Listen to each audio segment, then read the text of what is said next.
ভারত মাতা কি, ভারত মাতা কি। হারা হেরেছে ভারত মাতা কে, বিজেপি জিন্দাবাদ, নন্দীগ্রামের জননায়ক শুভেন্দু ধর জিন্দাবাদ, পশ্চিমবঙ্গের বিপদের বন্ধু শুভেন্দু ধর জিন্দাবাদ, কালীচরণপুর সমবায় কৃষি উন্নয়ন সমিতি লিমিটেডের জননায়ক মেঘনাথ দাস জিন্দাবাদ। হেরেছে হেরেছে তৃণমূল কালীচরণপুর সমবায় সমিতি নির্বাচনে হেরেছে হেরেছে, কালীচরণপুর সমবায় সমিতি নির্বাচনে তৃণমূল হেরেছে হেরেছে, শুভেন্দু দাস জিন্দাবাদ, কালীচরণপুর সমবায় সমিতি নির্বাচনে তৃণমূল গোহারা হেরেছে, কালীচরণপুর সমবায় সমিতি নির্বাচনে তৃণমূল গোহারা হেরেছে, নন্দীগ্রামের নয়নের মণি শুভেন্দু দাস জিন্দাবাদ, পশ্চিমবঙ্গের বিপদের বন্ধু শুভেন্দু দাস জিন্দাবাদ, সমিতি লিমিটেডে পরিচালক মন্ডলী মোট 12টি আসন ছিল। এই 12টি আসনে নির্বাচন করার জন্য ইলেকশন কমিশনের পক্ষ থেকে 15 জুন গত ইলেকশন হওয়াটা কথা ছিল।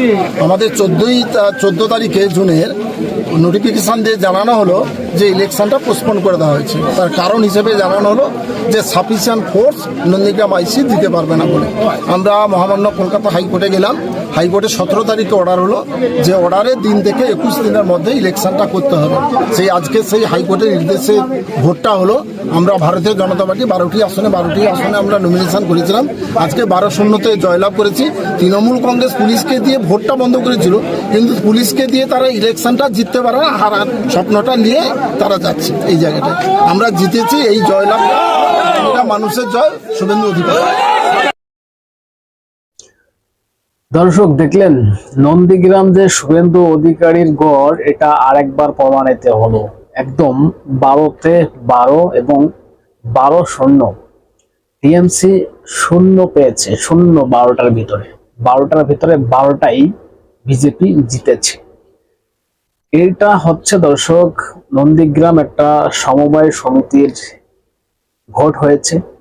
যে ভোটটা সরকার আটকে রেখেছিল বিভিন্ন কারণ দেখিয়ে নন্দীগ্রামের এই সমবায় সমিতির ভোটটাকে আটকে রাখা হয়েছিল। কোর্টের নির্দেশে সেখানে ভোট হয় 12টা কেন্দ্রে, সেখানে 12তে 12 এবং 12-0। এর থেকে লজ্জার আর কিছু নেই। তবে হিন্দু যেখানে একত্রিত হয়েছে টিএমসি সেখানেই হারছে। হিন্দু যেখানে একত্রিত টিএমসি সেখানেই হারছে। প্রিয় দর্শক, আমি নয়ন রায়, আপনারা দেখছেন হাবড়া টিভি। দর্শক, কারো 5টা সুযোগ নেই 5টা আসতে। অথেন্টিক বাস্তব রিয়েল কথাটা বলছে, যেটা সত্য সেটাকে স্বীকার করতে হবে। অন্যায়ের বিরুদ্ধে প্রতিবাদ করতে হবে। অন্যায়ের বিরুদ্ধে আমাদের প্রতিবাদ চলবে। তবে আপনাদের বলবো চ্যানেলটা সাবস্ক্রাইব করে পাশে থাকুন, সঙ্গে থাকুন। দর্শক, এবার পয়েন্টে আসি। নন্দীগ্রাম অর্থাৎ শুভেন্দু অধিকারীর গড়। দর্শক, আপনারা জানেন শুভেন্দু অধিকারীকে জব্দ করতে শাসক কতভাবে লেগেছিল। শুভেন্দু অধিকারী যখন বিজেপি টিএমসি দলটা ছেড়ে দিয়েছিলেন, তখন থেকে শুভেন্দুর পিছনে শাসক লেগেছে। সেই দিন থেকে কয়শো কেস শুভেন্দুর উপরে দেওয়া হয়েছে, এটা কিন্তু আপনারা সবাই জানেন। তারপরেও শুভেন্দুকে কিন্তু জব্দ করতে পারেনি শাসক। এবং এই যে ব্যক্তিকে দেখছেন, এনাকে কত কেস দেওয়া হয়েছিল শুধুমাত্র বিজেপির থেকে সরানোর জন্য, এবং লোভ লালসা তো দেখানোই হয়েছে। তারপরও এই ব্যক্তিটাকে কোন রকম কোনো কিছু করতে পারেনি। ব্যাপারটা হচ্ছে, শাসক এই নন্দীগ্রামে শুভেন্দুকে হারানোর জন্য বহু চেষ্টা করেছে। এবং 2021-এ এই নন্দীগ্রামে মুখ্যমন্ত্রী হেরেছেন শুভেন্দু অধিকারীর কাছে।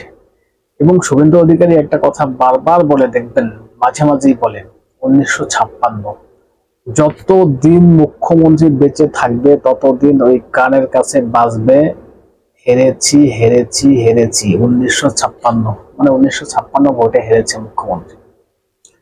এই কথাটা শুভেন্দু অধিকারী দেখবেন বারবার বলে। কারণ লজ্জা তো, ওখান থেকে হেরে আসছেন, কার্যত হেরে শুভেন্দু অধিকারী ওখান থেকে হারিয়ে পাঠিয়েছে।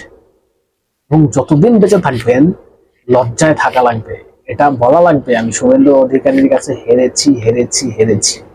তারপরের থেকে শুভেন্দু অধিকারীকে জব্দ করার জন্য কি না করেছে শাসক, কি না করেছে, কি না করেছে। তারপর লড়াকু নেতা বলতেই পারেন আপনারা, বলার কোনো অপেক্ষা রাখে না যে এতটাই লড়াকু, তাকে দমানো যায়নি এখনো, আর আমার ধারণা দমানো যাবেও না।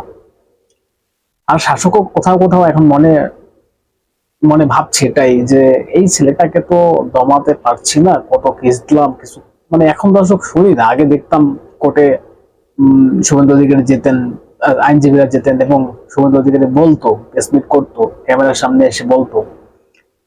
এইসব কিন্তু এখন আর দেখি না, কারণ হয়তো ভেবেছে যে শুভেন্দুকে হারানোর মতন বা তার সঙ্গে লড়ার মতন কিছু নেই, পারছি না, বাবা ছেড়ে দাও। তবে দর্শক, দলের ভিতরে কিন্তু একটা ভাঙন লাগানোর জন্য শাসক উঠে পড়ে লাগে বা লেগে থাকে সব সময়, এটা বলার কোনো অপেক্ষা রাখে না। কারণ শুভেন্দু অধিকারীকে বিজেপিতে একটা কোণঠাসা করে দাও, এটা চেষ্টা করে, দলটাকে ভাঙাও, এটা চেষ্টা করে, উপর নেতৃত্ব যারা আছেন বিজেপির তাদের কাছে শুভেন্দুকে খারাপ বানাও, এবং বঙ্গ নেতা নেত্রী যারা আছেন তাদের কাছে শুভেন্দুকে খারাপ বানাও। কোনো কিছু করেও কিন্তু শুভেন্দুকে মানে খারাপ বানাতে তো পারেনি, তাকে জব্দও করতে পারেনি এবং পারবেও না। শুভেন্দু অধিকারী এতটাই লড়াকু নেতা।